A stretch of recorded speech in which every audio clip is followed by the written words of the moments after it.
द्विघात समीकरण ऐसा बढ़िया टॉपिक है जिसमें से अच्छे क्वेश्चन एग्जाम में पूछे जाते हैं। द्विघात समीकरण को कम्प्लीटली आपको पढ़ने के लिए इसका एनालिसिस पूरा आपको आना चाहिए। एनालिसिस करने के लिए सबसे पहले हम पढ़ते हैं कि बहुपद क्या होता है। द्विघात समीकरण से पहले हम पढ़ते हैं कि बहुपद क्या होता है, जिसको हम कहते हैं पॉलिनोमियल।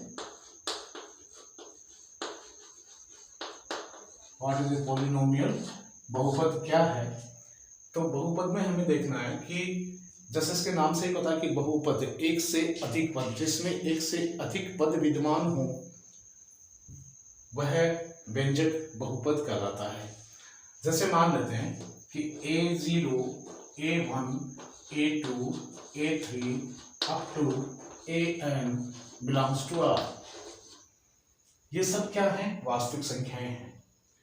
तो ये वास्तविक संख्याएं इस प्रकार से दी जाएं और इस प्रकार से एक व्यंजक लिखा जाए जो हो कि a0 plus a1 x plus a2 x square plus a3 x cube plus so on an x की पावर n। अब ये पद प्लस में लिखे हुए हैं तो ये माइनस में भी हो सकते हैं। अब हमें पता है कि जब दो से अधिक प्लस या माइनस के चिन्ह किसी व्यंजक में आते हैं तो वो एक से अधिक पदों में व्यक्त हो जाता है। तो ऐसे पदों को हम क्या कहते हैं? बहुपद कहते हैं। ये व्यंजक कैसा है? बहुपद है। यानी ऐसा व्यंजक जिसमें एक से अधिक पद विद्यमान हो, दो या दो से अधिक पद विद्यमान हो, तो वो व्यंजक क्या कहलाएगा? बहुपद पद कहलाएगा। यदि इसको हम f(x) से व्यक्त करें तो f(x) is equal to a0 plus a1x plus minus a2x square plus minus a3x cube. ये प्लस माइनस में हो सकता है सारा। और ये बहुपद व्यंजक हो गया जिसमें a0, a1, a2 ये क्या हो गए? बहुपद के पदों के गुणांक, बहुपदीय पदों के गुणांक हो गए, कोफिशिएंट हैं ये।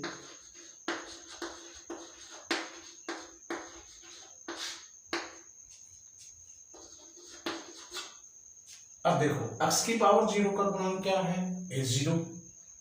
x के साथ कौन सी राशि गुणा है? a1। तो x का गुणांक क्या हो गया? a1। x स्क्वायर के साथ कौन सी संख्या गुणा में है? a2। तो a2 x स्क्वायर का गुणांक हो गया, a3 x क्यूब का गुणांक हो गया, एंड सो ऑन ऐसे चलते जाएंगे। तो an किसका गुणांक हो गया? x की पावर n का गुणांक हो गया। तो ये इस तरह के बहुपदीय पदों के ये गुणांक कहलाते हैं। और यदि इसको हम लिख दें कि f(x) is equal to 0, f(x) is equal to 0, तो ये बहुपद समीकरण कहलाता है। इस प्रकार का व्यंजक समीकरण कहलाए, बहुपदीय समीकरण कहलाता है।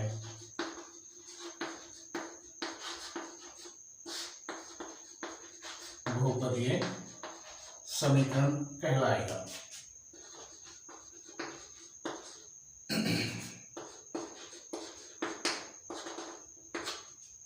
दोबारा सुन लो, a0, a1, a2, a3, an कोई संख्याएं हैं, वास्तविक संख्याएं हैं।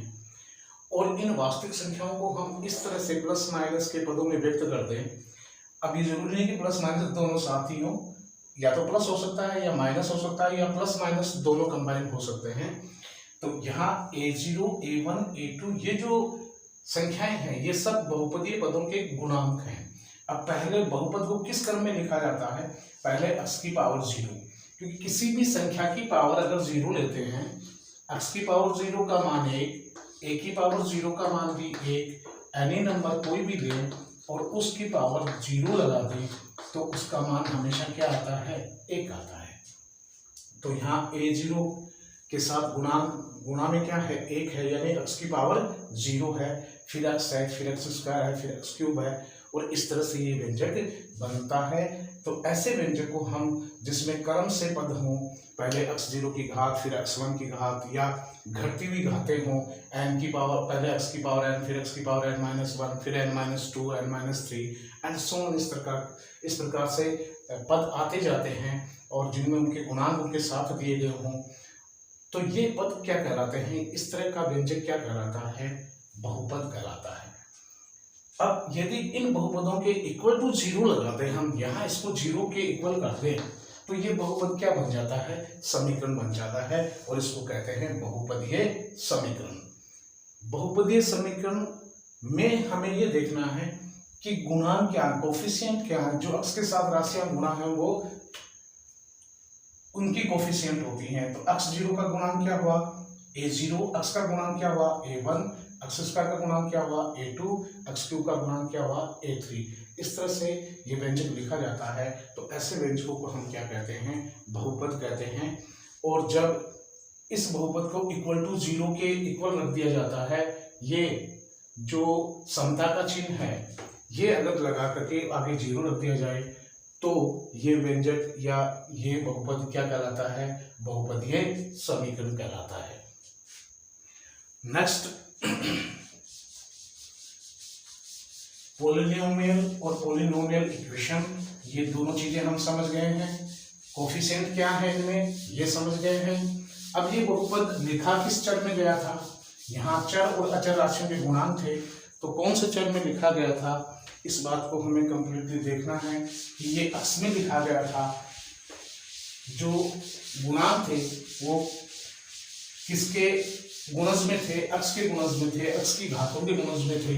तो ये बहुपद जो पहले हमने लिखा है ये किसका था? अक्ष में निहित चर। इस बहुपद में निहित चर कौन सा था? अक्ष था। अब यदि कोई समीकरण, फिर दूसरी बात आती है सेकंड, सर्वसमीका और समीकरण क्या है? सर्वसमीका और समीकरण, किसे हम सर्वसमीका कहते हैं और किसे हम समीकरण कहेंगे? तो सर्वसमीका आइडेंटिटी और इक्वेशन, आइडेंटिटी एंड इक्वेशन, जिसको हम लिख सकते हैं आइडेंटिटी एंड इक्वेशन।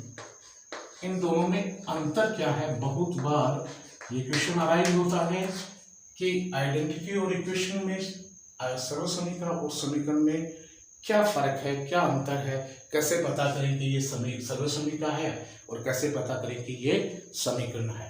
तो सबसे पहले हमें क्या करना है, मैं दो व्यंजक लिख रहा हूं, ध्यान से देखना। पहला व्यंजक मैंने लिख दिया x-2 का whole square plus 4x is equal to x square plus 4x² plus 4। दो इक्वेशन मैंने लिख दी, x² x-2 का whole square plus 4 is equal to x² plus 4। एक इक्वेशन, एक व्यंजक और लिखता हूं, x-6 का whole square plus 36 is equal to x² plus 4x plus 12x is equal to x² plus 36। ये दो व्यंजक मैंने लिखे हैं। इन व्यंजकों में बराबर का निशान है और दोनों तरफ अक्ष में राशियां हैं। तो हमें क्या करना है कि इस व्यंजक में हमें ये देखना है कि अक्ष का कोई भी मान ले। ये व्यंजक जो a और b दो व्यंजक हैं, इनमें आप अक्ष का कोई भी मान लीजिए। अक्ष का कोई भी मान लेंगे तो ये दोनों समता के चिन्ह के दोनों ओर का LHS और RHS इक्वल हो जाएगा। तो इसमें देखना है कि व्यंजक a और b में अक्ष इज इक्वल टू कोई भी मान रखें,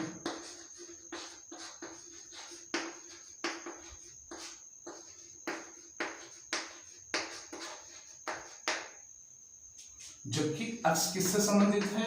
x बिलोंग्स टू r से। कोई भी वास्तविक मान यहां रखें, अक्ष का कोई भी मान रखें, LHS is equal to RHS हो जाएगा। अर्थात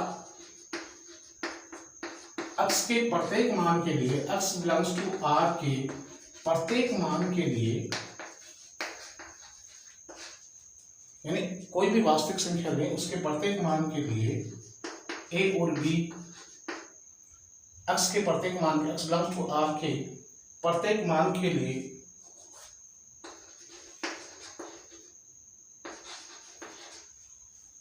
a और b व्यंजक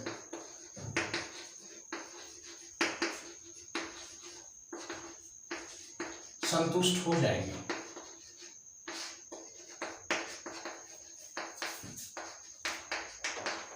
अर्थात x के एक से अधिक मान भी, दो या दो से अधिक मान भी इसमें रखें, या x के हम कितने भी मान इनमें रखें, LHS is equal to RHS हो जाएगा। समता के स्थान, समता के चिन्ह के बाएं पक्ष और दाएं पक्ष का मान x के प्रत्येक मान के लिए क्या हो जाएगा, समान हो जाएगा। तो जो व्यंजक जिनमें समता का चिन्ह दिया गया है, इक्वल टू का चिन्ह दिया गया है, और दो व्यंजक दिए गए हों और बीच में बराबर का निशान दिया गया हो, और आपको ये देखना कि वो सर्वसमीका है या समीकरण है, तो इस तरह के व्यंजक जो x के दो या दो से अधिक मानों से या x के प्रत्येक मान के लिए संतुष्ट होते हों, LHS is equal to RHS होता हो, तो ऐसे जो व्यंजक हैं वो क्या कहलाती हैं, सर्वसमीकाएं कहलाती हैं। इनको हम क्या कहते हैं, सर्वसमीका कहते हैं। या ये कह सकते हैं, इसकी छोटी सी परिभाषा हम बना सकते हैं कि ऐसे व्यंजक जो किसी चर राशि में निहित हो और चर के बहुत से मानों से, अनेक मानों से वो संतुष्ट होते हों, तो वो व्यंजक क्या कहलाते हैं, सर्वसमीकाएं कहलाते हैं। अब आती है बात समीकरण कि समीकरण किसे कहें। तो समीकरण के लिए हमें देखना है कि कौन सा पद समीकरण कहलाता है, किसे हम समीकरण कहेंगे। तो ऐसे व्यंजक जो किसी चर राशि में निहित हो और समता का निशान दिया गया हो, तो ऐसे व्यंजक जो ax square plus bx plus c is equal to 0, या a0 अक्ष 0 प्लस a1 अक्ष प्लस a2 अक्ष स्क्वायर प्लस a3 अक्ष क्यूब प्लस सोन an x की power n is equal to 0। तो ये क्या कहलाती है, दोनों समीकरण होंगी। ये दोनों क्या होंगी, समीकरण होंगी। और यहाँ x का मान निश्चित मानों के लिए ही ये मान, ये दोनों व्यंजक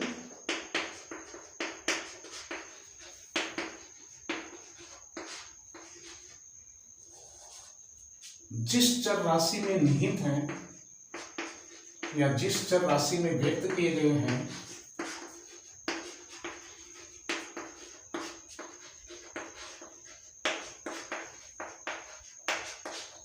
जिस चर राशि में व्यक्त किए गए हैं, उस चर राशि के निश्चित मानों, उस चर राशि के निश्चित मानों के लिए ही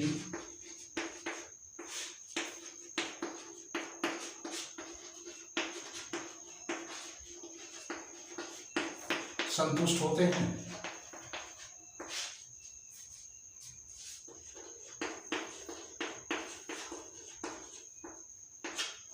ये दोनों व्यंजक, इस प्रकार के जितने भी व्यंजक दिए जाएंगे, वो व्यंजक इन जो चर राशि में ये व्यक्त किए गए हैं, उन चर राशियों के निश्चित मानों के लिए ही संतुष्ट होते हैं। अन्यथा एक से अधिक अगर अनावश्यक वैल्यूज लेकर के x की कोई भी वैल्यूज लेकर के इनको संतुष्ट नहीं कर पाते हैं। इनके लिए निश्चित मान ही होते हैं जो ही इन दोनों व्यंजकों को संतुष्ट करेंगे। तो ऐसे निश्चित मानों को या ऐसे किसी व्यंजक जो जिस चर राशि में निहित है, उस चर राशि के कुछ निश्चित मानों से ही वो संतुष्ट होते हैं, और इन निश्चित मानों को ही हम क्या कहेंगे, इन व्यंजकों के मूल कहेंगे।